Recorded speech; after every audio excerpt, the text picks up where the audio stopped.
Video शुरू करने से पहले एक ज़रूरी बात समझ लेना बहुत ज़रूरी है। इस वीडियो में बताई गई सारी बातें सिर्फ आपकी समझ और सुरक्षा के लिए हैं। इसका उद्देश्य आपको ये बताना है कि आप किसी की मानसिक चालों और इमोशनल गेम्स का शिकार बनने से कैसे बचें। इन तरीकों को सीखकर किसी को कंट्रोल करने या उसके जज्बातों से खेलने की कोशिश बिल्कुल ना करें। किसी के दिल और दिमाग के साथ खेलना समझदारी नहीं कहलाता। हमेशा एक नेक और सच्चे इंसान बने रहें, अपनी नीयत साफ रखें और कुदरत पर भरोसा बनाए रखें। आपका मकसद सिर्फ खुद को सुरक्षित रखना होता है, किसी और को नुकसान पहुंचाना नहीं। क्या कभी आपकी ज़िंदगी में कोई ऐसा इंसान आया है जिसने आपको अंदर तक उलझा के रख दिया हो, जिसने आपके सोचने, समझने, महसूस करने के तरीके को धीरे धीरे बदल दिया हो और आपको इसका एहसास भी ना हुआ हो? गैसलाइटिंग का नाम शायद आपने पहले भी सुना होगा, लेकिन बहुत कम लोग सच में समझ पाते हैं कि ये कितनी खतरनाक चीज़ है और कैसे एक इंसान को अंदर ही अंदर कमज़ोर बना देती है।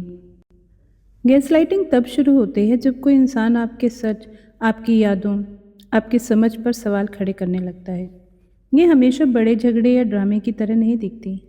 कई बार ये बहुत शांत तरीके से होती है, जैसे कोई धीरे धीरे आपकी हकीकत को बदलने की कोशिश कर रहा हो, जब तक कि आप खुद ही खुद पर शक ना करने लगें।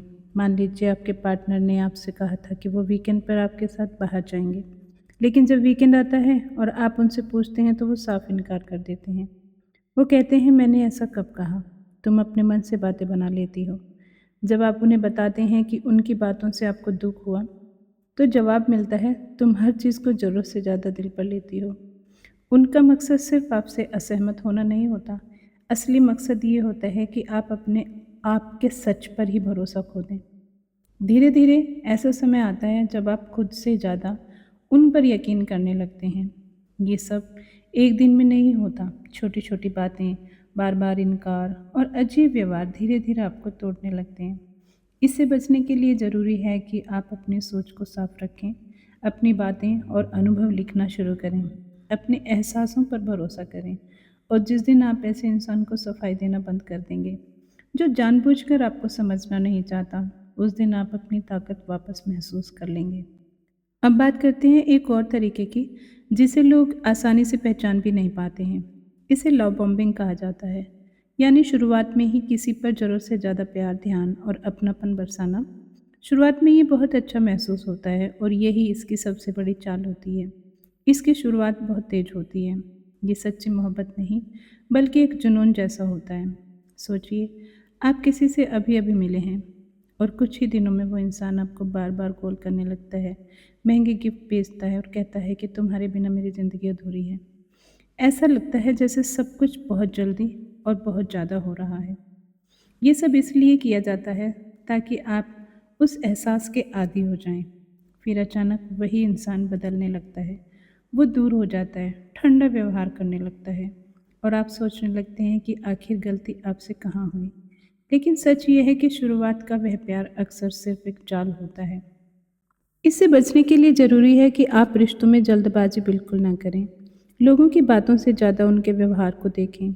सच्चे रिश्ते धीरे धीरे बनते हैं, उनमें स्थिरता होती है, जल्दबाजी नहीं। अब बात करते हैं एक और चालाक तरीके की, जिसे गिल्ट ट्रिपिंग कहा जाता है, यानी किसी को हर बात के लिए दोषी महसूस करवाना। इसमें कोई आप पर चिल्लाता नहीं, ये बहुत शांत तरीके से किया जाता है। उदाहरण के लिए कोई कह सकता है, मैंने तुम्हारे लिए अपनी पूरी ज़िंदगी लगा दी और तुम मेरे लिए थोड़ा सा समय भी नहीं निकाल सकते। वो धीरे से सीधे तौर पर कुछ भी नहीं कहते, लेकिन अचानक आपको लगने लगता है कि शायद आप गलत हैं। यहाँ असली खेल आपके जज्बात के साथ होता है। आपको ऐसा महसूस कराया जाता है कि जैसे आप किसी की उम्मीदों पर खरे नहीं उतरे। धीरे धीरे आप हर फैसले पर अपराध बोध महसूस करने लगते हैं।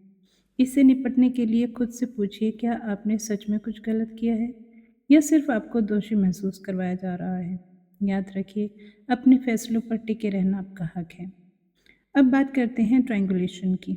ये तब होता है जब दो लोगों की बात में जानबूझकर किसी तीसरे इंसान को घसीटा जाता है ताकि आप कमज़ोर महसूस करें। जैसे ऑफिस में आपका बॉस सीधे आपसे बात करने की बजाय सिर्फ मुझे नहीं, पूरी टीम को लगता है कि तुम ठीक से काम नहीं कर रहे। अचानक आपको लगता है जैसे सब लोग आपके खिलाफ हैं। ये समस्या सुलझाने का तरीका नहीं होता, ये आपको अकेला और कमज़ोर महसूस करवाने की चाल होती है। जब ऐसा हो तो साफ कहिए, अगर कोई परेशानी है तो सीधे मुझसे बात कीजिए, दूसरों का नाम बीच में मत लाइए। अब बात करते हैं व्हाइट नाइट सिंड्रोम की। ऐसे लोग खुद को हमेशा आपके मददगार या रक्षक की तरह दिखाते हैं। शुरुआत में लगता है कि वो आपकी फ़िक्र करते हैं, लेकिन कई बार वही लोग पहले समस्या पैदा करते हैं, फिर खुद ही उसे ठीक करने लगते हैं।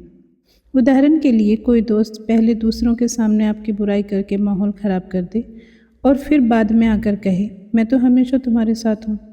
ऐसे लोग खुद आग लगाते हैं और फिर खुद ही पानी लेकर पहुँचते हैं। उनका मकसद आपको मजबूत बनाना नहीं होता, वो चाहते हैं कि आप हमेशा उन पर निर्भर रहें। इसलिए लोगों के पैटर्न को पहचानना सीखिए। असली मदद आपको मजबूत बनाती है, कमज़ोर नहीं।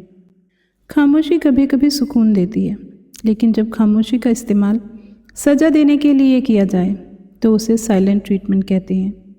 इसमें इंसान चिल्लाता नहीं, बस पूरी तरह से चुप हो जाता है। वो तब तक बात नहीं करता जब तक आप झुक ना जाएं। उदाहरण के लिए, किसी छोटी बहस के बाद आपका पार्टनर कई दिनों तक आपसे बात ना करें, आपके मैसेजेस का जवाब ना दे और ऐसा व्यवहार करे जैसे आप मौजूद ही नहीं। धीरे धीरे आपका पूरा ध्यान सिर्फ इस कोशिश में लग जाता है कि वो फिर से बात करने लगे। कई बार इंसान सिर्फ उस खामोशी को ख़त्म करने के लिए माफ़ी मांग लेता है। इससे बचने के लिए उस खामोशी के पीछे भागना बंद कर दीजिए। साफ कहिए, अगर तुम्हें बात करनी हो तो मैं तैयार हूँ, लेकिन इस तरह की सज़ा स्वीकार नहीं करूँगा या करूँगी। अब बात करते हैं उस तरीके की जहाँ कोई इंसान आपको बस इतना ध्यान देता है कि आप उनसे जुड़े रहें, लेकिन कभी इतना नहीं कि रिश्ता सच में आगे बढ़ सके। वो कभी कभी मैसेज करेगा, आपकी फ़ोटो पर रिएक्ट करेगा या अचानक तारीफ़ कर देगा, लेकिन जब बात मिलने या रिश्ते निभाने की आएगी तो हमेशा बहाने मिलेंगे। आप बार बार उम्मीद करते रहेंगे कि शायद इस बार सब बदल जाएगा, लेकिन हर बार आपको सिर्फ थोड़ा सा ध्यान मिलता है ताकि आप जुड़े रहें। इस तरीके का मकसद रिश्ता बनाना नहीं होता, बल्कि आपको भावनात्मक रूप से बांधे रखना होता है। आप इंतज़ार करते रहते हैं और सामने वाला बिना किसी जिम्मेदारी के आपको उलझाए रखता है। इससे बाहर निकलने के लिए उन छोटे छोटे इशारों के पीछे भागना बंद करें। अगर कोई इंसान लगातार आपको उलझन में रखता है तो ये समझ लीजिए कि वो आपके लिए सही नहीं है। किसी का लगातार साथ देना कभी कभार की मीठी बातों से कहीं ज़्यादा मायने रखता है। और आखिर में बात करते हैं एक बेहद ही खतरनाक मानसिक खेल की, जिसे डार्वो कहा जाता है।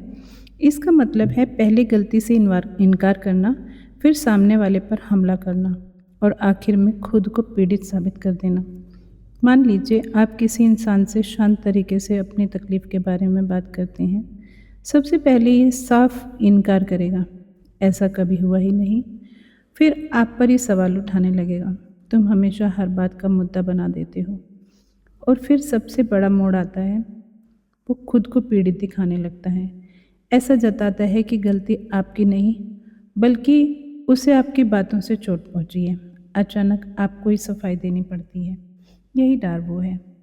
ये सिर्फ जज्बातों से खेलना नहीं, बल्कि पूरी कहानी को पलट देना है ताकि गलती करने वाला खुद मासूम नजर आए। अगर आप इसके शिकार हो रहे हैं तो खुद को दोष देना बंद करें। बातचीत अगर असली मुद्दे से हटकर सिर्फ उनके दर्द पर आ जाए तो वहीं रुक जाइए और बात को वापस असली मुद्दे पर लाइए। आप कह सकते हैं कि मैं इस बारे में बात करने के लिए तैयार हूँ, लेकिन असली मुद्दे को बदलने नहीं दूंगा।